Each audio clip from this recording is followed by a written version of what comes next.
আমাদের বর্তমান সংবিধান অনুযায়ী নতুন যারা সংসদ সদস্য হবেন ইনশাআল্লাহ 12 তারিখে ইলেকশনের পরে তাদের শপথ গ্রহণ করার কথা হচ্ছে স্পিকারের, স্পিকার না থাকলে ডেপুটি স্পিকারের, ওনারা না থাকলে অন্য বিধানও আছে।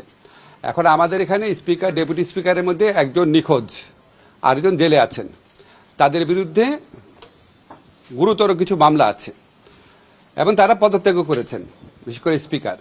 ফলে এই অবস্থায় ওনাদের দ্বারা শপথ গ্রহণ করার কোনো রকম স্কোপ আছে বলে আমি মনে করি না।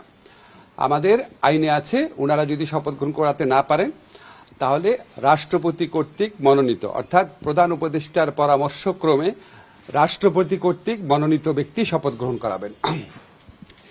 1, 2 হচ্ছে 3 দিনের মধ্যে যদি এই শপথটা না হয় তাহলে প্রধান নির্বাচন কমিশনারও শপথ গ্রহণ করাতে পারবেন। এখন এটা সরকারের নীতিগত পর্যায়ের সিদ্ধান্ত, আমি আপনাদের চূড়ান্ত কিছু বলতে পারবো না। তবে আমাদের সামনে দুইটা অপশনই আছে, একটা হচ্ছে রাষ্ট্রপতি কর্তৃক মনোনীত কোনো ব্যক্তি শপথ গ্রহণ করাতে পারেন।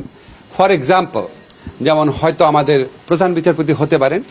আর যদি এটা না হয় তাহলে আমাদের যে প্রধান নির্বাচন কমিশনার আছেন উনি শপথ গ্রহণ করাবেন। কিন্তু সেক্ষেত্রে একটা সমস্যা হচ্ছে, ওটা 3 দিন ওয়েট করতে হবে। আমরা আসলে ওয়েট করতে চাই না। আমরা নির্বাচন হওয়ার পরে যত দ্রুত সম্ভব শপথ গ্রহণের ব্যবস্থা করতে চাই। রাষ্ট্রপতি নয় কেন? রাষ্ট্রপতি করার তো বিধানই নাই। এমপি না, মন্ত্রীদেরকে তো রাষ্ট্রপতি করেন সবসময়। আমরা তো এমপি নিয়ে কথা বলছি রে ভাই, এমপি নিয়ে কথা বলছি। এখন তারপরে কি হবে ওনারা নিজেরা বুঝবে। আমরা এখন এমপিদের শপথ গ্রহণের কথা বলছি।